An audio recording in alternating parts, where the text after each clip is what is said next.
महाड तालुक्यातील सव येथील गरम पाण्याच्या झऱ्यावर पर्यटनासाठी आलेले तिघे सावित्री नदीपात्रात बुडल्याची दुर्दैवी घटना रविवारी दुपारी 2 वाजण्याच्या सुमारास घडली। घटना घडल्यानंतर 2 तासातच तिघांचेही मृतदेह बाहेर काढण्यात शोध पथकांना यश आले।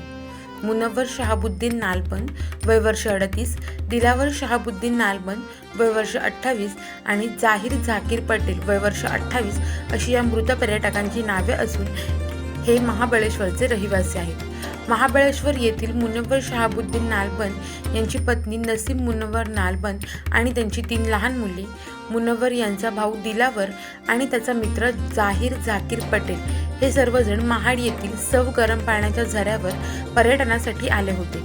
त्यापैकी मुनव्वर, दिलावर आणि जावेद या तिघांना सावित्री नदी पात्रात पोहण्याचा मोह झाल्याने ते पात्रात उतरले असता पाण्याचा अंदाज न आल्याने तिघांचाही बुडून मृत्यू झाला।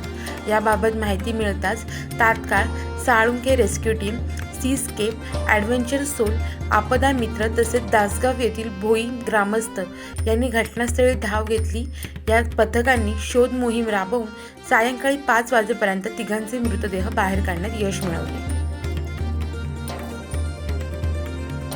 सागर डिजिटलच्या यूट्यूब चॅनलला लाईक करा, शेअर करा, सबस्क्राईब करा आणि ताज्या घडामोडी नियमित पाहण्यासाठी बेल आयकॉनला प्रेस करा।